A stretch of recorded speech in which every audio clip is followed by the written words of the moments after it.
तुरंत नहीं लगेगा, तुरंत जलन पैदा शुरू हो जाएगी।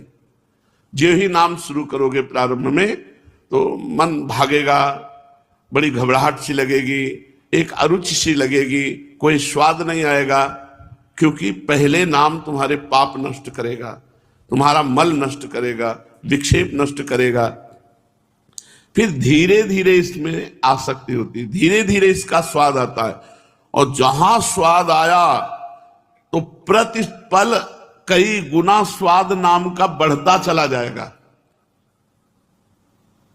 हमने महापुरुषों को देखा है, घूर्णित नेत्र, जैसे नशा पिए हो और नेत्र घूम रहे हो, ऐसे घूम रहे हैं, क्योंकि नाम का नशा आसव चढ़ा हुआ है, रसासव।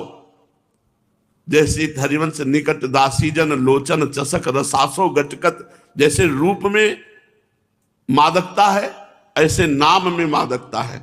प्रभु के नाम की मादकता से ही रूप का प्रादुर्भाव होता है। देखिए रूप नाम आधीना, नाम के अधीन ही रूप का प्रकाश होता है। वो कंठ वैकुंठ से संबंध कर लेता है जब कंठ में नाम चलने लगता है। कंठ में नाम चला मानो वैकुंठ में परम धाम से तुम्हारा संबंध हो गया। वो कंठ धन्य है जिससे नाम निकल रहा है। और ये मधुर मधुरतम होता हुआ बैखरी से मध्यमा में पहुंचेगा, गले में, और मध्यमा से फिर हृदय में पहुंचेगा सहस्त्रसार, सहस्त्रसार हृदय से फिर सुषुम्ना नाड़ी, फिर सुषुम्ना नाड़ी से कुंडलनी, अपने आप कुंडलनी जागृत हो गई। सुप्त भुजंगिनी जिसे कहते हैं, ये नागिन की तरह होती है, इसलिए भुजंगिनी का।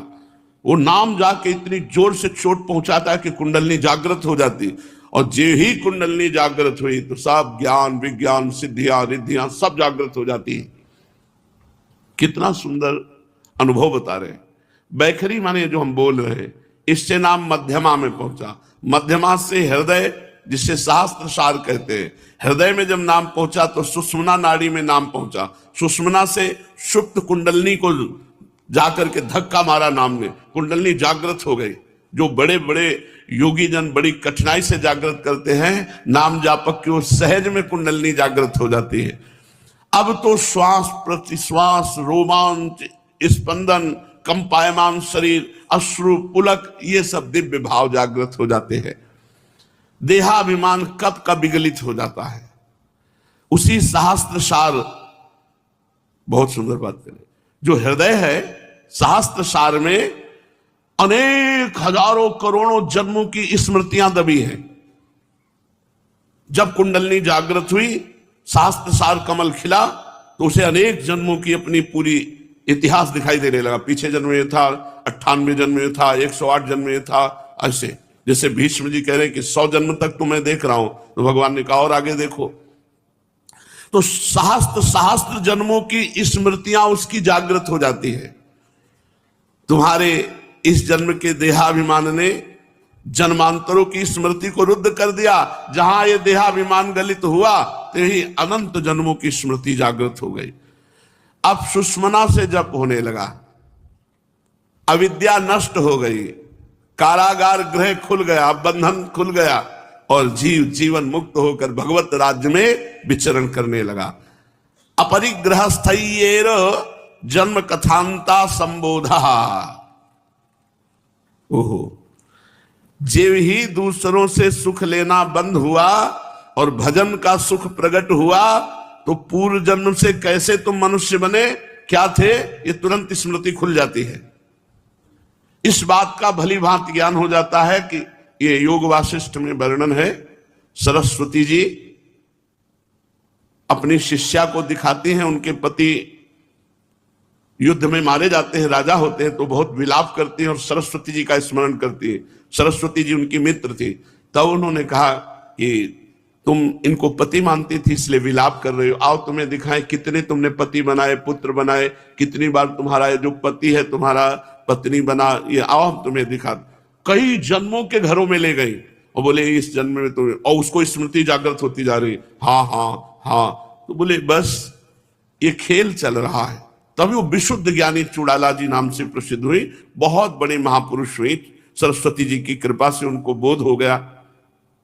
तो जो ही किसी से कोई प्रतिग्रह नहीं लेता, बाह्य सुख का त्याग किया और आंतरिक नाम जप का सुख प्राप्त हुआ, तो देहाभिमान गलित हुआ। यही देहाभिमान स्मृति को नष्ट किए हुए है। जो ही देहाभिमान गलित हुआ तो अनेक जन्मों की स्मृति उसको जागृत हो जाती है।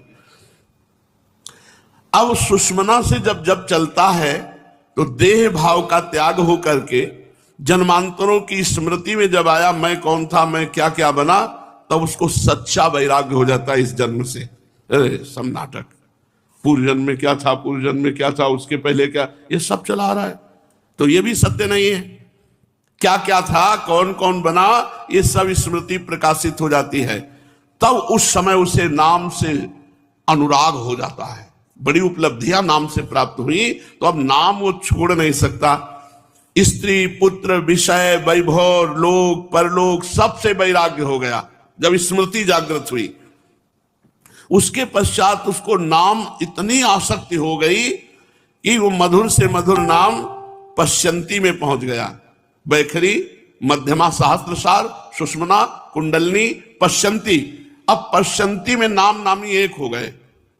जे ही नाम नामी एक हुए तो मूलाधार से जब शुरू हो गया परावाणी। अब ये पहुंच गया ऐसी स्थिति में जहां से पतन नहीं होता। अब ये दिव्य भगवदानंद पूरे संसार का कल्याण करने की सामर्थ्य रखता है, जिसकी परावाणी से ब्रह्मनाद हो रहा है, भगवन्नाद हो रहा है। देहाभिमान तो मध्यमा में ही गलित हो गया था।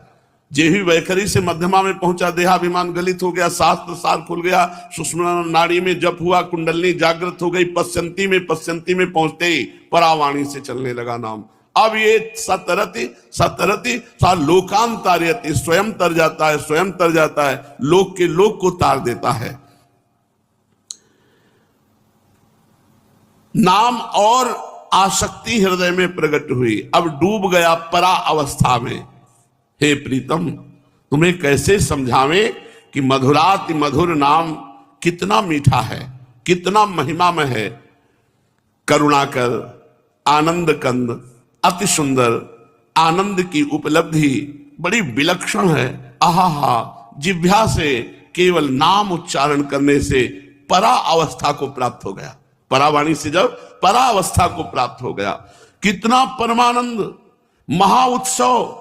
ये भगवान नाम, जय हो भगवान नाम की, आज मुझे अति गुह्य ज्ञान करा दिया, मैं धन्य हो गया। हे भक्तवत्सल, अंतःकरण में एक अभिलाषा जाग उठी है कि अब मैं कुछ दिन और जीऊं। अब मैं अपने आपके धाम नहीं आना चाहता, अब मैं जीना चाहता हूं, क्योंकि मैं इस नाम का स्वाद लेना चाहता हूं।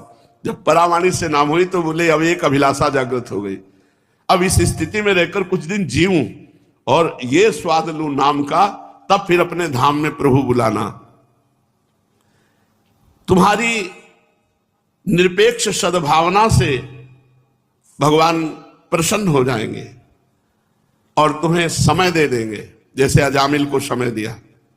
अजामिल ने यही मानो मांगा भगवान के पार्षदों से, कह तो नहीं पाया लेकिन अंदर से कि जिस नाम को मैंने अपने बालक के उद्देश्य से उच्चारण किया तो उससे भगवत पार्षदों का दर्शन हुआ, धर्ममयी बात सुनने को मिली। अगर मुझे थोड़ा समय मिल जाए तो मैं इस नाम को खूब जप करूं। तो भगवान के पार्षद अंतर ध्यान हो गए। यमदूत तो पहले ही चले गए थे, अब वो हरिद्वार में जाकर गंगा स्नान करके देव मंदिर में एकांत में खूब नाम जप करते हुए भगवान को प्राप्त हुआ। तो ये नाम मंगल का भी मंगल है, इसलिए मत इधर उधर ध्यान दो। यज्ञ, दान, तपस्या, व्रत, होम, हवन इत्यादि ये सब भागवतिक कार्य हैं, पर इनकी सीमा स्वर्गलोक तक है। ये स्वर्गलोक पहुंचा सकते हैं, और स्वर्गलोक से पुण्य क्षय होने पर फिर मृत्यु लोक, ये सब ठीक नहीं है। निरंतर आवागमन में फंसाए रखने वाले कार्य हैं। किंतु नाम, ये बहुत गूढ़ बात, यद्यपि ये पता तो थी पर बहुत गूढ़ क्रम बताया नाम का, कि वैखरी नाम जप से मध्यमा कंठ, मध्यमा नाम जप से हृदय, सहस्त्र सार कमल, हृदय से सुषुम्ना, सुषुम्ना से सुषुप्त जो कुंडलनी, कुंडलनी से पश्यंती, और पश्यंती से परावाणी। परावाणी में नाम मतलब गजब की अनुभूति बाबा की है, गजब की अनुभूति है। कलिर दोष निधे राजन नस्ति हे को महान गुणः कीर्तना देव कृष्णस्य मुक्त बंधा परम ब्रजेत। वैसे तो कलयुग अनंत दोषों की खान है, पर इस कलयुग में एक महान और अलौकिक गुण है, केवल भगवान के नाम जप नाम कीर्तन से उच्च अवस्थाएं प्राप्त हो जाएंगी, परम धाम को प्राप्त करा देगा ये नाम जप। तभी तो तुम्हें कहता हूं हे प्रिय, मंगल का भी मंगल करने वाला नाम है, वेद रूपी लताओं का फल है, भूत भविष्य वर्तमान तीनों कालों में कोई ऐसा नाम के बराबर साधन नहीं है। ये चैतन्य है, नाम जड़ नहीं है, नाम चैतन्य स्वरूप है। तुम जड़ देह का संग करके स्वयं जड़ की अनुभूति में आ गए हो, नाम जप करो, तुम्हारे चैतन्य स्वरूप में नाम चैतन्य है, स्थित कर देगा। पंचभूतों द्वारा निर्मित इस जड़ देह का बोझा त्याग दो, चैतन्य स्वरूप नाम का निरंतर चिंतन करो। यदि मेरे कहने पर तुम्हें अब भी समझ में ना आए तो समझ लो कि तुम्हारा क्या होना है। अगर इतना समझाने पर भी तुम्हें नाम जप में प्रीति ना हो, नाम जप में रुचि ना हो, तो समझो परिणाम कि तुम्हारा क्या होना है। अभी कुछ और बकाया रह गया है। जब कह दिया कि अश्रद्धा से अवहेलना से कैसे भी नाम लो, तुम्हारा उद्धार कर देगा नाम। संकेत से, अवज्ञा से, परिहास से, जैसे भी बने वैसे तुम नाम लो, तुम निष्क्रिय हो जाओगे। बालक हो, वृद्ध हो, युवा हो, अज्ञानी हो, ज्ञानी हो, कोई भी हो, नर हो, नारी हो, कोई भी हो, समान फल प्रदान करेगा नाम, समान फल। कोई भी नाम जप करके देखो, नाम इस दारुण भवसागर से घोर पापी को भी परम पद प्रदान करेगा। घोर तापी को, घोर रोगी को, शोकार्त को नाम परम मंगलमय कर। भागवत महापुराण। भगवान श्री कृष्ण चंद्र जो सनकादिक ने भगवान ब्रह्मा जी से प्रश्न किया कि चित्त विषयों में ऐसा लगता है कि समाहित हो गया है, विषय चित्त में ऐसा लगता है कि छा गए हैं। वैसे चित्त का स्वभाव निर्विकार है, वासुदेवमय है। चित्त का अधिष्ठात्र देवता वासुदेव है, चित्त निर्विकार स्वभाव से है। पर ऐसा लगता है कि विषय चित्त में प्रविष्ट हो गए हैं, चित्त विषयों में समाहित हो चुका है। कैसे दूर हो? जब चित्त में विषय समा गए हैं तो मोक्ष कैसे होगा, कल्याण कैसे होगा? तो ब्रह्मा जी उत्तर नहीं दे सके। तब ब्रह्मा जी ने भगवान का चिंतन किया कि सनकादि के प्रश्न का उत्तर देने के लिए आप कृपा करके पधारो। तो सनकादि को तत्व ज्ञान देने के लिए भगवान हंस रूप से प्रकट हुए। भगवान का हंसावतार हुआ। जब हंस रूप से भगवान सनक सनंदन सनातन सनत कुमार और ब्रह्मा जी के बीच में ब्रह्मलोक में प्रकट हो गए, तब सनकादि ने देखा बड़ा ही सुंदर उज्जवल स्वरूप। तो पूछा आप कौन हैं? तो चूंकि तत्व ज्ञान संबंधी जिज्ञासा थी, इसलिए भगवान ने कहा आपका प्रश्न व्यर्थ है, आपका ये प्रश्न व्यर्थ है कि तुम कौन हो। सब देह पंचभूतों से बनी है, तुम्हारी भी बनी है, और आत्मा एक है। तो फिर प्रश्न कैसा तुम्हारा कि तुम कौन हो? ये भेद बुद्धि कैसी? प्रिय उद्धव, सनकादि परमार्थ तत्व के जिज्ञासु थे, इसलिए उनके पूछने पर उस समय श्री भगवान बोले ब्रह्म ऋषियों, यदि परमार्थ रूप वस्तु नानात्व से सर्वथा रहित है, तब आत्मा के संबंध में आप लोगों का ऐसा प्रश्न कि तुम कौन हो, ये युक्ति संगत हो सकता है क्या? अच्छा, मैं उत्तर दूं तो किससे उत्तर दूं? किस जाति, किस गुण, किस क्रिया, किस संबंध का आश्रय लेकर उत्तर दूं? देखो, देवता, मनुष्य, पशु, पक्षी आदि सभी शरीर पंचभूतात्मक होने के कारण अभिन्न है। पंचभूत एक ही तो है ना, उन्हीं से सब बने हुए। ये जितनी भेद बुद्धि है ना, सब अज्ञान है। ऊंचा नीचा, छोटा बड़ा, एक ही पंचभूत से सब बने हुए हैं, और सबके अंदर एक ही आत्मरूपी परमात्मा है। भेद किस बात का? किस बात का भेद? यही भगवान कह रहे हैं कि चाहे देवता हो, चाहे मनुष्य हो, पशु हो, पक्षी हो, सबके शरीर पंचभूतों से बने हैं, और आत्मा अभिन्न है।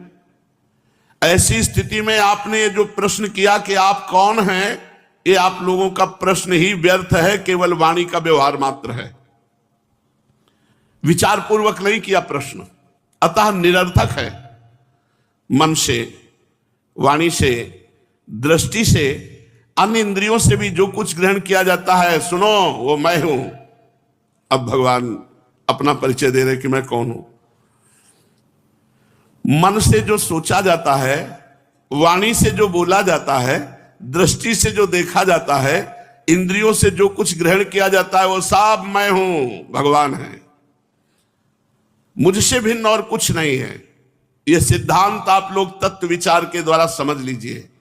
पुत्रों, अब बहुत खास बात समझिए, यह तो ज्ञान की रही। जो प्रश्न था कि विषय चित्त में प्रविष्ट हो गए और चित्त विषयाकार हो गया है, ये निर्विकार कैसे बने चित्त? तो अब भगवान कह रहे हैं, पुत्रों, यह चित्त विषय का चिंतन करते करते विषयाकार हो गया है और विषय चित्त में प्रविष्ट हो जाते हैं, यह बात सत्य है। तथापि विषय और चित्त ये दोनों ही मेरे स्वरूप भूत जीव के उपाधि है। आत्मा का ना चित्त से संबंध है ना विषय से। चित्त अंतःकरण का विषय है। मन, बुद्धि, चित्त, अहंकार, और आत्मा अंतःकरण को प्रकाशित करती है। आत्मा का कोई संबंध चित्त से नहीं है और चित्त और विषय दोनों से नहीं है। इसलिए विषय चिंतन पहले छोड़ो, क्योंकि चित्त विषय चिंतन करेगा तो कभी परमात्मा प्राप्ति नहीं होगी। इसलिए बार बार नाम चिंतन करो, रूप चिंतन करो, लीला गुण का चिंतन करो। विषय चिंतन रोको चित्त से। बार बार विषयों का चिंतन करने से, विषयों का सेवन करने से चित्त विषयों में आसक्त हो जाता है और विषय भी चित्त में प्रविष्ट से दिखाई देते हैं। इसलिए अपने वास्तविक स्वरूप को देखो कि मैं परमात्मा स्वरूप हूं, ना मैं चित्त हूं ना विषय हूं, और रद्द कर दो दोनों को। चित्त का विषय चिंतन रोक दो और विषय जो चित्त में प्रविष्ट हो गए हैं उनका अस्तित्व हटा दो। अभी चित्त निर्विकार, निर्विकार जैसे साफ स्वच्छ दर्पण, उसमें अपना प्रतिबिंब झलकता है, ऐसे आत्मस्वरूप अंतःकरण में झलकने लगता है। जागृत, स्वप्न और सुषुप्ति, ये तीनों अवस्थाएं सतोगुण, रजोगुण, तमोगुण के अनुसार होती हैं। बहुत सुंदर ज्ञान है, पर ये पवित्र हृदय में ही समझ में आएगा। सब पंचभूत एक, आत्मा सबकी एक, फिर भेद कैसा? ये प्रश्न कैसा? तुम कौन हो? फिर उत्तर, जहां मन, वाणी, इंद्रियां, वो सब मैं हूं। जहां मन जाए, जहां वाणी से जो बोला गया, जो इंद्रियों से देखा गया, वो सब भगवान है। मन से, वाणी से, दृष्टि से, इंद्रियों के द्वारा जो अनुभव, तो सब भगवान है। बार बार चित्त विषय का चिंतन करता है, इसलिए चित्त में विषय प्रविष्ट से दिखाई दे रहे हैं। आत्मा का ना चित्त से संबंध है ना विषय से संबंध है। तू आत्मा स्वरूप है, तू निर्विकार है। ऐसा चिंतन करके चित्त का विषय चिंतन रोक दे, भगवत चिंतन कर, तो तेरे चित्त में जो प्रविष्ट विषय चिंतन वो नष्ट हो जाएगा। अब ये जागरण, ये स्वप्न, ये सुषुप्ति, ये सतोगुण, रजोगुण, तमोगुण के कारण होता है। और ये बुद्धि की वृत्तियां हैं, तुझ सच्चिदानंद की नहीं। न तू जागृत है, न तो स्वप्न में है, न तो सुसुप्ति में है। तो नित्य सदा सच्चिदानंद एक रस है। ये जागृत, स्वप्न, सुसुप्ति बुद्धि की वृत्तियां हैं, सच्चिदानंद का स्वभाव नहीं। इन वृत्तियों का साक्षी होने के कारण जीव उनसे विलक्षण है, आत्मा उनसे विलक्षण है।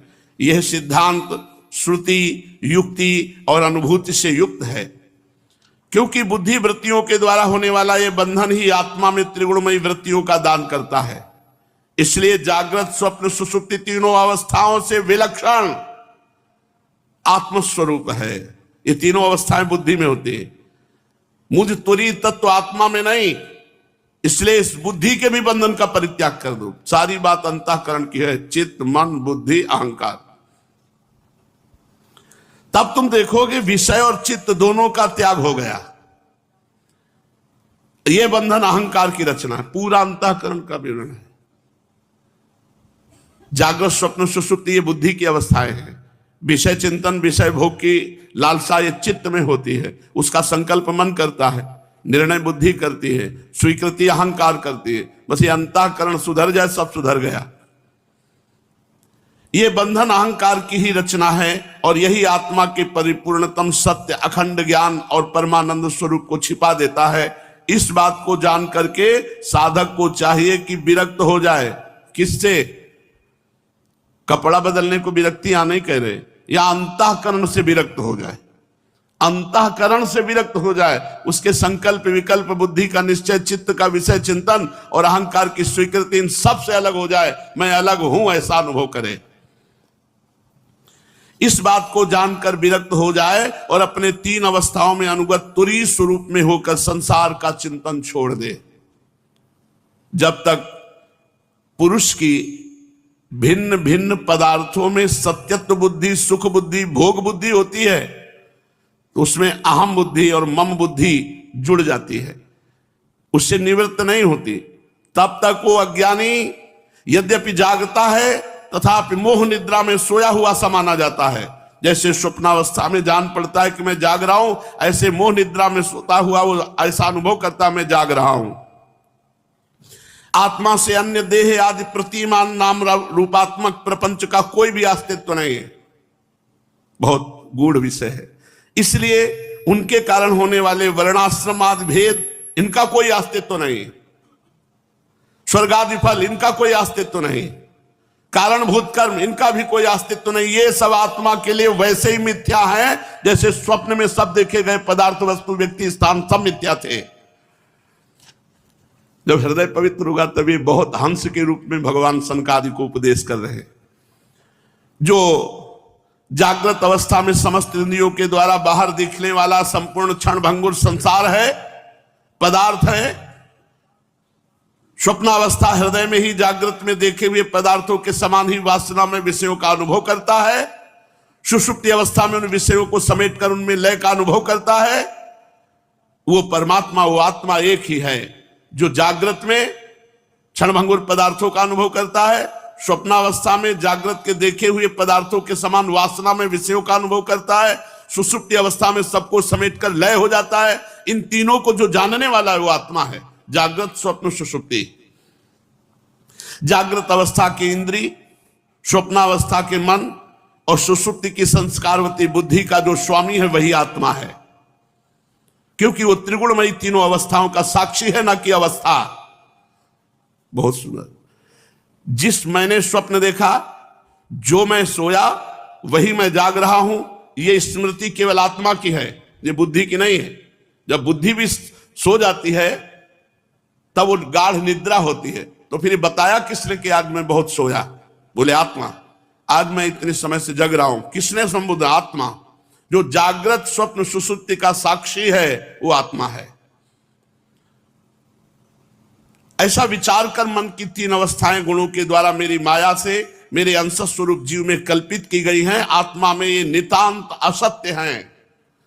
ऐसा निश्चय करके हे सनक सनंदन आदि तुम लोग अनुमान, सत्पुरुषों के द्वारा किए गए उपनिषदों के श्रवण, तीक्ष्ण ज्ञान खड के द्वारा सकल संशयों का आधार इस अहंकार का छेदन करके हृदय में स्थित मुझ परमात्मा का भजन करो। इतना ज्ञान उपदेश के बाद क्या कहा? मुझ परमात्मा का भजन। यही पीछे जो अभी वर्णन हुआ कि करोड़ों शास्त्रों का अध्ययन करके भगवान शंकर कह रहे सबका सार है भजन। मुझ परमात्मा का भजन करो। ये जगत मन का विलास है, दिखने पर भी नष्ट प्राय है। ये अलाद चक्र के समान अत्यंत चंचल है, भ्रम मात्र है, ऐसा समझो। ज्ञाता और ज्ञेय के भेद से रहित एक ज्ञान स्वरूप आत्मा ही अनेक सा प्रतीत हो रहा है। ये स्थूल शरीर, इंद्रियां, अंतःकरण, ये तीन प्रकार का विकल्प गुणों के परिणाम की रचना है और स्वप्न के समान माया का खेल है। ये अज्ञान से कल्पित है। इसलिए देह आदि रूप दृश्य से दृष्टि हटाकर तृष्णा रहित इंद्रियों के व्यापार से हीन और निरीह होकर आत्मानंद के अनुभव में मगन हो जाओ। यद्यपि ज्ञानी भी कभी कभी आहार आदि के समय देह प्रपंच आदि में देखने में आता है, ये लाओ खाते, लेकिन वो इच्छा भाव से रहित होते हैं। आत्म वस्तु के अतिरिक्त वो मिथ्या समझकर जब सबको छोड़ चुके हैं तो दोबारा वो अनादि अविद्या उसको ग्रसित नहीं करती। इसलिए वो पुनः भ्रांति मूलक मोह उत्पन्न करने में समर्थ नहीं हो सकता। देह पात पर्यंत केवल संस्कार मात्र से ये दिखाई देता है, ये चल रहे हैं, फिर रहे हैं, खा रहे हैं, पी रहे हैं, व्यवहार कर रहे हैं, पर वो करते हुए भी कुछ नहीं करते। जैसे मदिरा पीकर उन्मत्त पुरुष ये नहीं देख पाता कि मेरे द्वारा पहना हुआ वस्त्र शरीर पर है या गिर गया, वैसे ही गाढ़ ज्ञान स्थिति में सिद्ध पुरुष ये नहीं जान पाता कि मेरे शरीर से क्या हो रहा है। सब हो रहा है पर उसको बोध नहीं क्या हो रहा है। वो अपने स्वरूप में गाढ़ नशे में, जैसे कोई मदिरा से युक्त हो तो उसे पता नहीं रहता कि मैं कहाँ पड़ा हूं, लघु शंका कर रहा हूं कि क्या कर रहा हूं। ऐसे ही जो गाढ़ ब्रह्मानंद में डूबा हुआ है उसको शरीर की शुद्ध नहीं रहती। प्रारब्धवशात शरीर कभी खड़ा रहता है, कभी बैठा रहता है, कहीं दैववश चल देता है। इन नश्वर शरीर संबंधी बातों पर उसकी दृष्टि नहीं रहती, वो सदैव आत्म स्वरूप में स्थित रहता है। प्राण और इंद्रियों के साथ ये शरीर भी प्रारब्ध के अधीन है। इसलिए उस महात्मा का जो आत्म स्वरूप से युक्त है वो इंद्रियों के व्यापार से ही निरीह होकर आत्मानंद में डूबा रहता है।